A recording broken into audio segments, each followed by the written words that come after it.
Diduga akibat korsleting, rumah makan sekaligus tempat tinggal di Yogyakarta terbakar. Sejumlah karyawan luka-luka. Presiden ke-7 RI, Joko Widodo, dukung acara HUT ke-80 RI digelar di Istana Jakarta, bukan di IKN. Warga Kalibanteng Kulon antusias berebut hasil bumi dan jajanan tradisi Sadranan dan kirap budaya.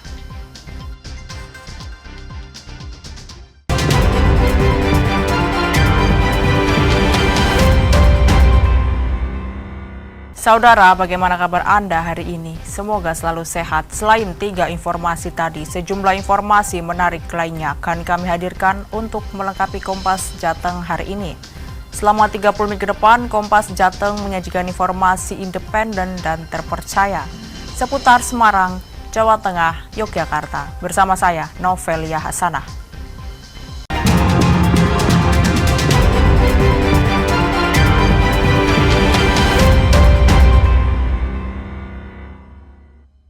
Mengawali Kompas Jateng pagi ini, Saudara, sebuah rumah makan sekaligus tempat tinggal di Mantri Jeron, Kota Yogyakarta terbakar. Diduga kebakaran terjadi akibat korsleting listrik.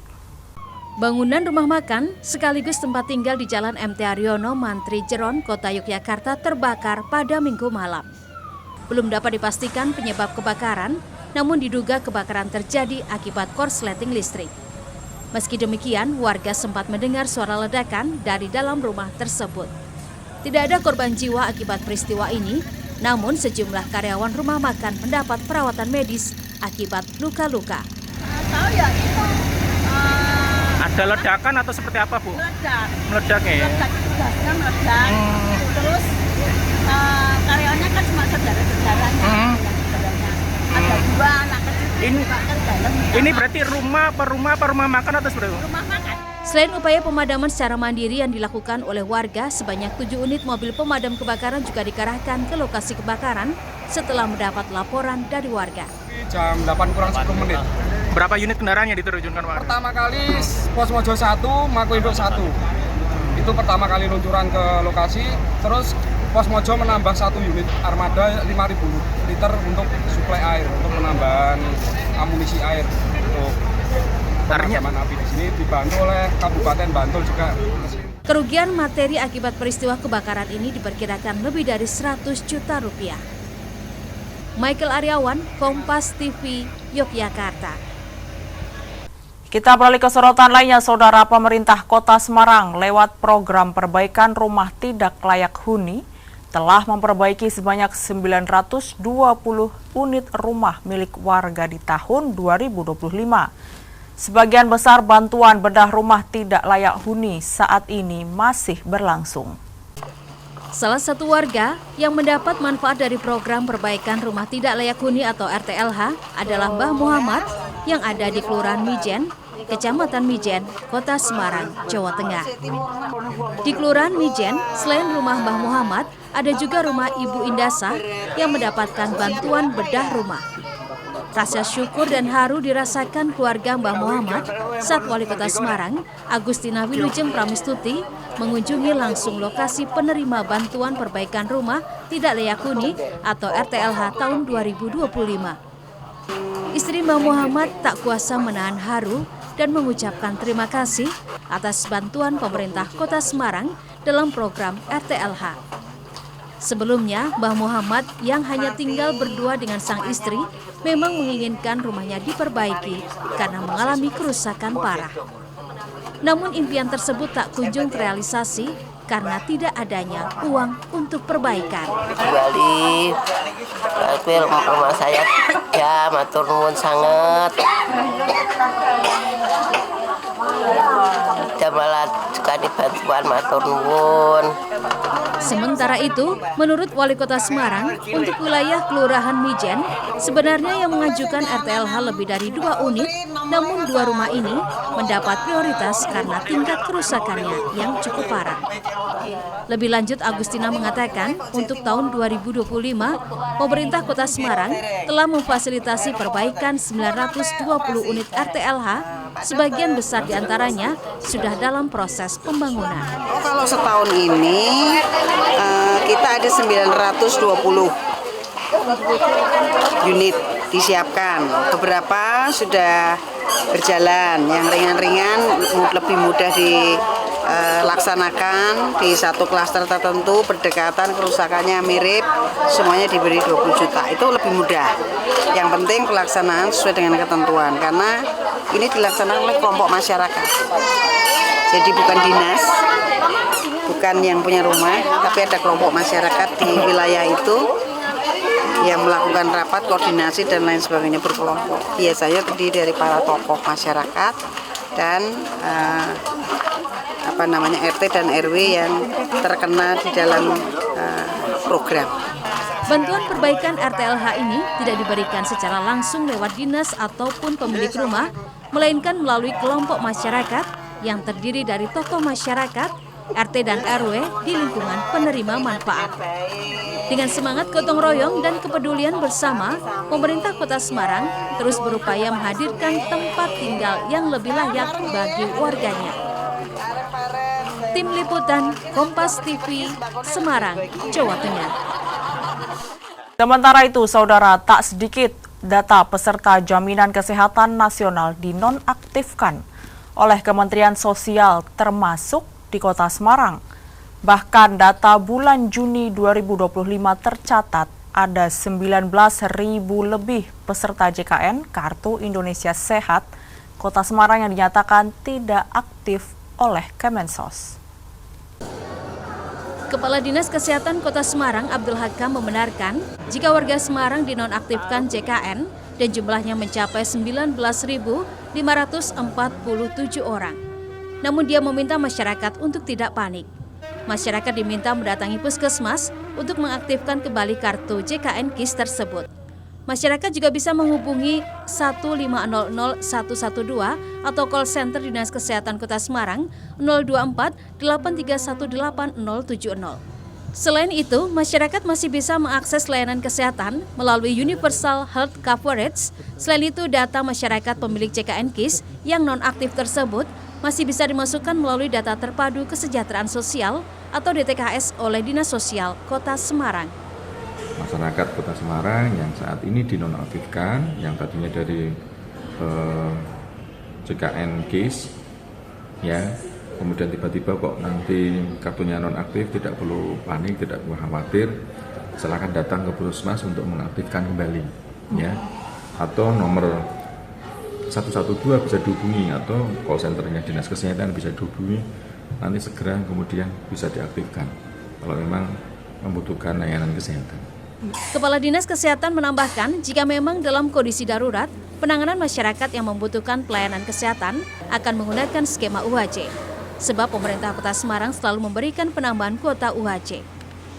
Prahayuda Febrianto, Kompas TV, Semarang, Jawa Tengah. Presiden ke-7 Republik Indonesia Joko Widodo dukung upacara HUT ke-80 RI di Jakarta. Nantikan informasinya usai jeda.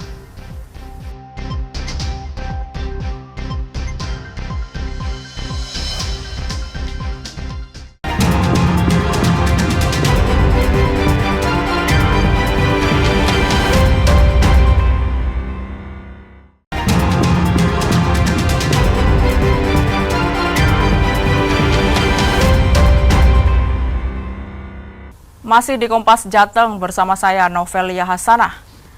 Presiden ke-7 Republik Indonesia Joko Widodo mendukung pelaksanaan upacara peringatan HUT ke-80 kemerdekaan Republik Indonesia di Istana Negara Jakarta dan bukan di IKN. Awalnya, pelaksanaan upacara peringatan hari ulang tahun ke-80 kemerdekaan Republik Indonesia diyakini akan seterusnya digelar di IKN. Namun tahun ini, Presiden Prabowo Subianto melaksanakan upacara di Istana Negara Jakarta.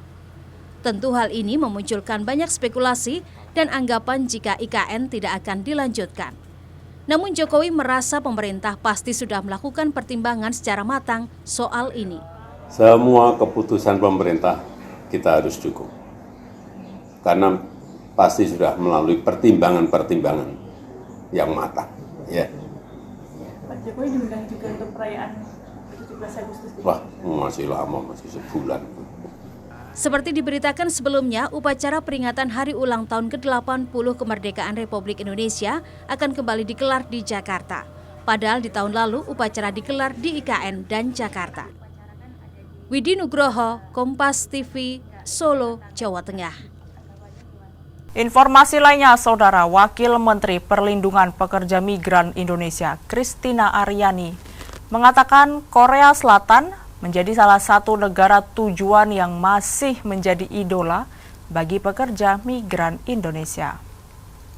Korea Selatan menjadi idola bagi pekerja migran Indonesia dibuktikan dengan pendaftar program kerja bidang perikanan di Korea Selatan mencapai lebih dari 10.000 orang yang terdata dalam sistem komputerisasi untuk pelayanan dan perlindungan pekerja migran Indonesia.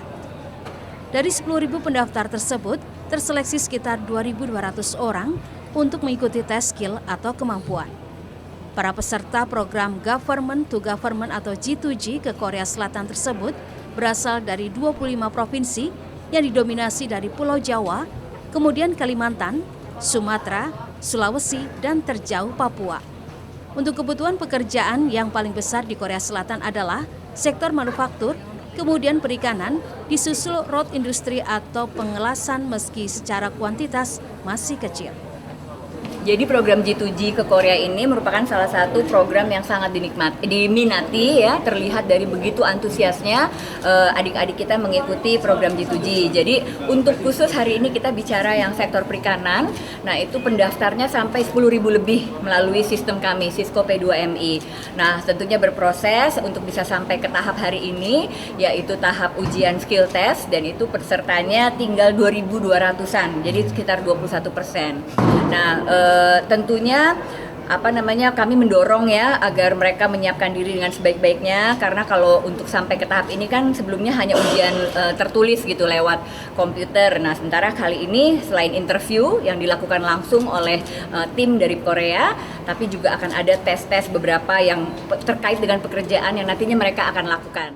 Sementara itu, salah seorang peserta asal Indramayu bernama Fauzan Azari mengaku salah satu alasannya ikut seleksi kerja di luar negeri karena dia kesulitan mencari pekerjaan di Indonesia. Nyari kerja di Indonesia kan lumayan susah ya, jadi mencoba untuk luar negeri. Oh gitu. Kenapa pilihnya Korea, Mas?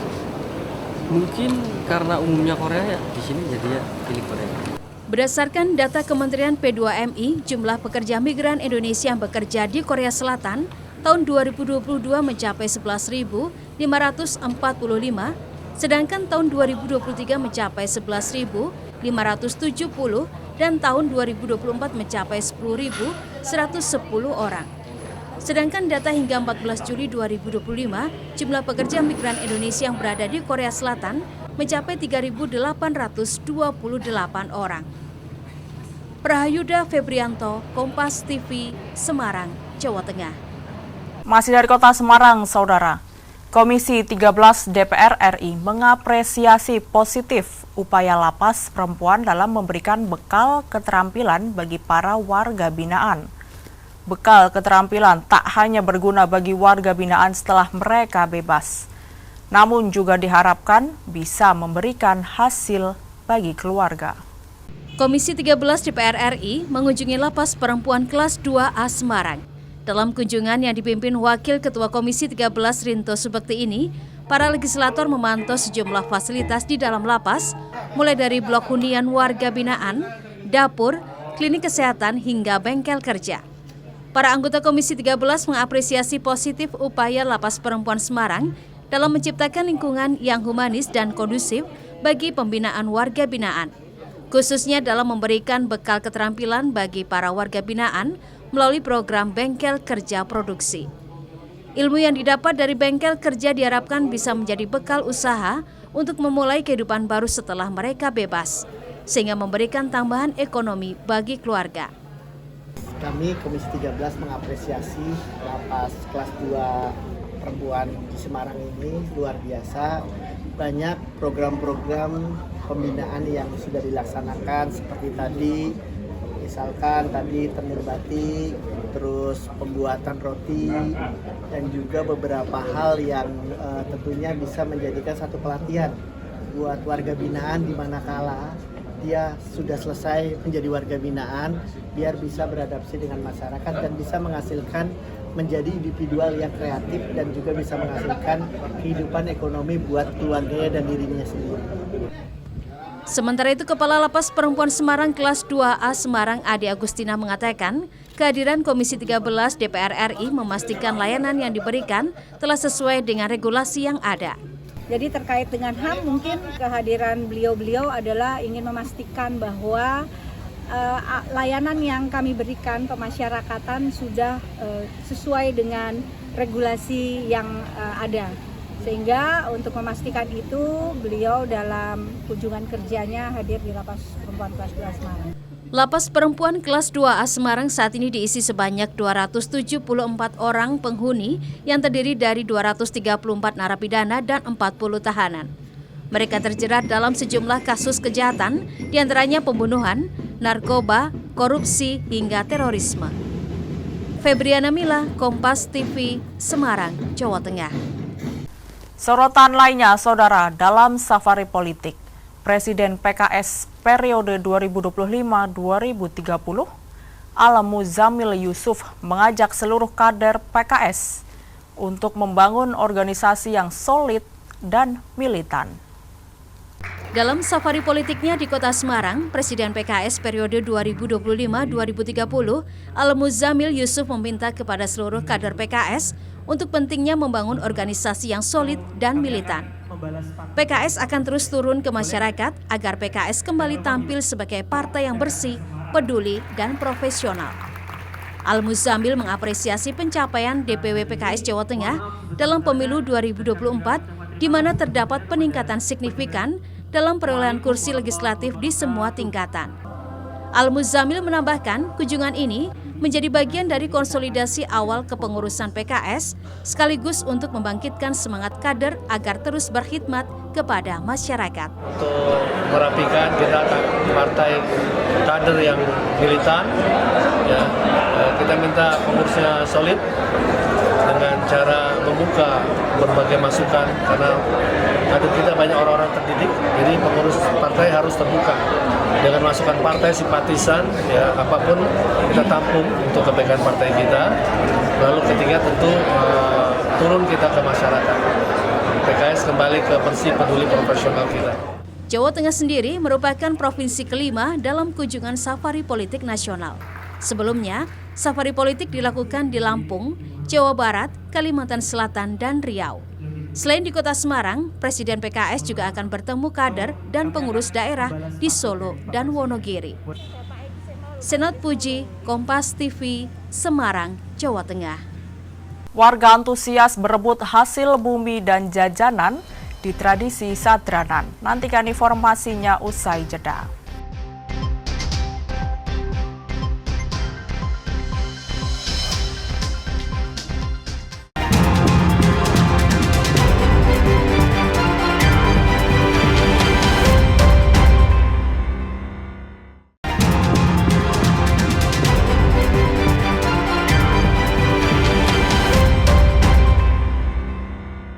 Terima kasih Anda masih di Kompas Jateng bersama saya Novelia Hasanah.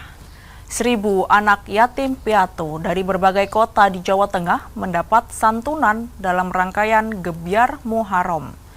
Dari ribuan penerima, 50 anak diantaranya non-Muslim.